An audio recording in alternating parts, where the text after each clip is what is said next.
एक गांव में शारदा नाम की एक बुजुर्ग महिला रहती थी। उसका बेटा का नाम था रमेश और बहू का नाम था अनामिका। सारा गांव रमेश और अनामिका की जोड़ी को देखकर हंसता था। असल बात ऐसा है कि अनामिका बहुत लंबी थी और रमेश बहुत ही छोटा था। बौने पति के कारण अनामिका को कई समस्या का सामना करना पड़ता था। ये बात रमेश भी जानता था, लेकिन रमेश ने इस बारे में अपनी पत्नी अनामिका से कभी कुछ नहीं कहा, सिर्फ अपने माँ से कहा और बहुत दुखी हो गया।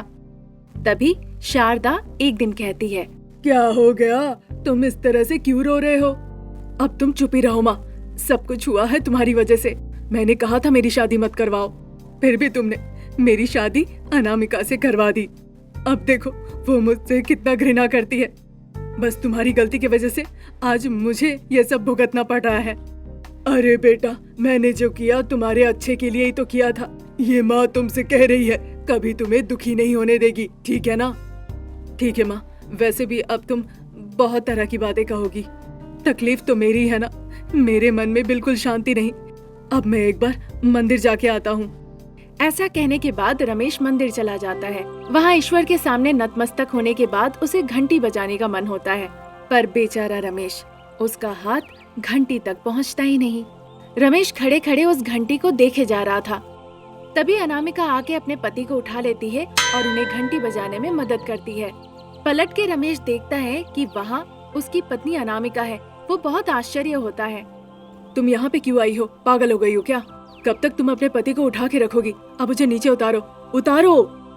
रमेश की बातें सुन के अनामिका उसे नीचे उतार देती है। रमेश और अनामिका की जोड़ी को देखकर आसपास के खड़े सभी लोग हंसने लगते हैं। उन पे लोग हंस रहे हैं, ये रमेश को अच्छा नहीं लगता है। तुरंत वो अनामिका को लेके घर लौट जाता है। घर लौटने के बाद वो अपनी पत्नी अनामिका पर गुस्सा निकालने लगता है। तुम्हें मंदिर जाने को किसने कहा था? मैंने कहा था ना, कहीं भी जाओ तुम मुझसे बता के जाया करो। 1000 बार कहा है मैंने तुमसे ये बात, पर तुम मेरी नहीं सुनती हो। तुम्हारे साथ मैं क्या करूं? तुम्हारी वजह से आज मुझे शर्मिंदा होना पड़ा। तुम्हारी वजह से मुझे भी शर्मिंदगी होती है। मैं अपनी तकलीफ किसे बताऊं? तुम्हारी गलती नहीं, मेरी माँ ने तुमसे मेरी शादी कराई है। मेरी माँ को पीटूंगा। माँ, तुम कहाँ हो? यहाँ पे हूँ। क्यों चिल्ला रहे हो? क्या हो गया है तुम्हें? कुछ नहीं, तुम्हारे लिए मैसूर गया था और मैसूर की मिठाई ले आया, वही खाने के लिए बुला रहा हूँ। ऐसी बात है तो जल्दी दे दो, मैं खा लूंगी।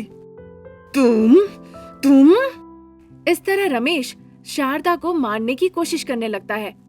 तुम मुझे मारने आ रहे हो? क्या हो गया तुम्हें? देखो तुम्हारी बहू कैसी बातें कर रही है। हर कोई मुझे लंबी पत्नी चिढ़ाता है और मुझे कहते हैं बौना पति। इस तरह से लोग चिढ़ाते हैं मुझे। सिर्फ आपको ही नहीं, जब मौका मिलता है वो मेरा भी अपमान करते रहते हैं। माँ, तुम ही कुछ करो और हमारी जिंदगी में शांति ले आओ। हाँ, मैं जरूर कर दूंगी। तुम लोग अपने कमरे में जाओ और मुझे 1 हफ्ते का समय दो, तब तक मैं सारी परिस्थिति सुलझा दूंगी, ठीक है ना? ठीक है माँ। कृपया थोड़ा जल्दी कीजिए सासू माँ, और हमें शांति से जीने दीजिए। आपका भी बहुत पुण्य होगा। ऐसा कहकर अनामिका और रमेश वहाँ से चला जाता है। फिर 1 हफ्ता निकल जाता है। लंबी पत्नी, बौना पति, ऐसी बातें करना फिर भी बंद नहीं होता। अनामिका गुस्से से लाल हो जाती है। फिर वो अपनी सासू माँ के पास आकर कहने लगती है, सासू माँ, 1 हफ्ता तो निकल गया, लेकिन अभी भी लोग ऐसी बातें कर रहे हैं। आपने तो कुछ भी नहीं किया। ये कोई आटा है क्या जो गूंद के रोटियां बना दे? ये तुम्हारी जिंदगी है, थोड़ा वक्त तो लगेगा। तब तक तुम लोग अच्छे से रहो। मैं ऐसे नहीं रह सकती। पूरा गांव अजीबोगरीब बातें करके मुझे बस चिढ़ाते रहते हैं। ये सब सुनकर मुझे बहुत दुख होता है। मैं क्या करूं? इसलिए मैंने सोचा मैं यहाँ नहीं रहूंगी, मैं अपने मायके में जाके रहूंगी। कैसी बातें कर रही हो? गांव वाले ऐसी बातें करेंगे तो तुम अपने मायके चली जाओगी? अनामिका, थोड़ा सोच के देखो, गुस्से में इस तरह का फैसला मत लो। समझाने के बावजूद अनामिका शारदा और रमेश की बात नहीं मानी। वो तंग आकर गुस्से से चली जाती है। वहाँ से अनामिका अपनी मायके चली जाती है। इधर रमेश बहुत उदास था। उसे याद आने लगा बचपन से ही पूरे गांव वालों ने उसे कैसे परेशान किया करते थे। ये सब सोचकर वो अपनी माँ के पास जाता है और रोने लगता है। जब रमेश और शारदा बातें कर ही रहे थे, तभी सारे गांव वाले शोर मचाते हुए तालाब के तरफ भागे जा रहे थे। ये देखकर रमेश और शारदा भी बड़े चिंतित हो जाते हैं। वहाँ से गुजर रहे थे पंचायत जी, उन्हें जाके वो पूछते हैं, पंचायत बाबू, क्या हो गया है? सभी लोग इस तरह से क्यों भागे जा रहे हैं? उस झील के पास एक कुआं है, उसमें हमारे गांव के 4 बच्चे गिर गए हैं, इसीलिए सब दौड़ के जा रहे हैं। रविंद्र जी की ऐसी बातें सुन के शारदा और रमेश भी वहाँ दौड़ के जाते हैं। वो रोने लगे ये सोचकर कि उन्होंने अपने अपने बच्चों को खो दिया है। उसी समय रमेश के दिमाग में एक अद्भुत विचार आता है। देखिए, कुछ नहीं होगा, मैं बच्चों को बचा लूंगा, आप लोग बस चिल्लाइए नहीं और हल्ला मत कीजिए। रमेश ऐसा कहता है और उनसे कहता है कि एक रस्सी से उसे बांधकर उस कुएं में छोड़ देने के लिए। जैसे ही वो कुएं में गया, वो सभी बच्चों को जो पाइप में फंसे हुए थे उनको बचा लिया। फिर एक एक बच्चे को वहाँ से निकाल के उनके माता पिता को सौंप दिया। पूरा गांव रमेश के चरणों पे आ गिरा। तुम लोगों ने मुझे अपमान किया, तुम्हारी वजह से मेरी पत्नी अपमानित हुई, पर मैंने तुम्हारे बच्चों को बचाया। बस तुम लोगों के कटु शब्दों के लिए आज मेरी पत्नी मुझे छोड़ के अपने मायके चली गई है। मैं हाथ जोड़ के आपके सामने विनती कर रहा हूँ, इस तरह से मुझे अपमान ना करे। रमेश हाथ जोड़ के उन सभी से विनती करता है। फिर वो वहाँ से चला जाता है। थोड़ी देर के बाद उसकी पत्नी अनामिका घर आ जाती है। आकर वो अपने पति के चरणों में गिर जाती है। उसे अपनी गलती का एहसास होता है और वो माफी मांगती है। रमेश अपनी पत्नी को माफ कर देता है। बाद में वो अपनी पत्नी के साथ खुशी खुशी गांव में रहने लगता है। अनामिका और रमेश के दंपति को बहुत ही सम्मान के साथ देखा जाने लगता है। उन्हें स्नेह करने लगते हैं। तब से रमेश भी अपनी पत्नी को पूरा सम्मान देता है। साथ ही साथ रमेश और अनामिका की जोड़ी खुशी खुशी जीवन व्यतीत करने लगते हैं। रामपुर नाम के गांव में शारदा और प्रसाद एक दंपति रहते थे। उनके बेटे का नाम था रमेश। रमेश बहुत ही सरल था। उसकी बढ़ती उम्र के साथ साथ उसकी शादी नहीं हो रही थी। इस बात से शारदा बहुत दुखी थी। हर दिन सुबह सुबह उठ के वो भगवान के सामने प्रार्थना करती थी ताकि भगवान उस पर प्रसन्न हो और उसकी मनोकामना सुन ले। तभी एक दिन शारदा कहने लगती है, हे ईश्वर, हे स्वामी, मेरी बेटे की कोई गलती नहीं, उसकी शादी नहीं हो रही है, आप मेरी तकलीफ समझे। हे ईश्वर, मेरे बेटे को हमेशा खुश रखे। ओहो, फिर ये पागलपन मुझसे बर्दाश्त नहीं हो रहा है। पूजा के नाम से रोज मेरी नींद खराब करती हो। बिना कुछ बोले चुप रहो, नहीं तो चाय भी नहीं मिलेगी। अगर चुप रहोगे तो तुम्हारी सेहत भी ठीक रहेगी। जाके चाय ले आओ, तुम्हारा ये पूजा की आवाज मुझसे बर्दाश्त नहीं होती। देखिए, फिर आप बोल रहे हैं, अब ऐसा बोलेंगे तो मुझे बड़ा गुस्सा आ जाएगा। ठीक है, जल्दी ले आओ। जब प्रसाद और शारदा इस तरह बातें कर ही रहे थे, रमेश वहाँ आता है। रमेश बहुत खुश दिख रहा था। माँ, पिताजी, आपको पता है, मैं आज बहुत खुश हूँ। मुझे ना नाचने को मन कर रहा है। क्या हुआ, सपना अपना देखा है क्या? नहीं तो पिताजी। क्यों बेटा, फिर बताओ, क्यों खुश हो तुम? बहुत सालों के बाद एक लड़की मुझसे बात की है माँ, इसीलिए मैं बहुत खुश हूँ। जब वो बात कर रही थी तो वो मुस्कुरा रही थी, फिर तो मैं हवा में ही उड़ने लगा। माँ, ऐसा सच बोल रहे हो?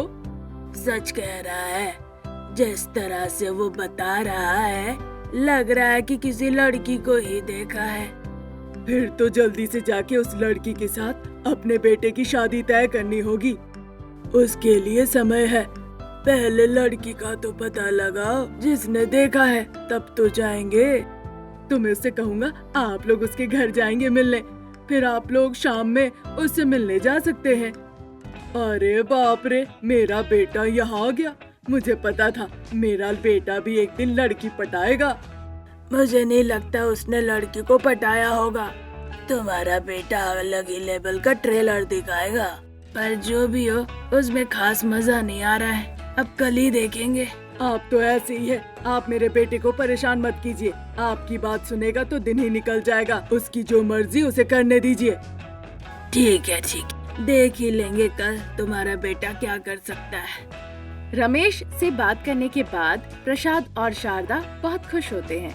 अगले दिन रमेश अनामिका से मिलने जाता है, जिसे उसने पिछले दिन देखा था। अनामिका मिट्टी का घड़ा बेचा करती थी। क्योंकि गर्मियों का मौसम था, इसीलिए उसका घड़ा का व्यापार अच्छा चल रहा था। उसके दुकान के सामने लोगों की भीड़ लगी हुई थी। रमेश भी उसके दुकान पर जाता है। रमेश को देखकर अनामिका मुस्कुराती है। क्या हुआ सर, आप यहाँ? कल ही तो आप आए थे दोस्तों के साथ मिट्टी के घड़े लेने के लिए, फिर आज क्यों आ गए?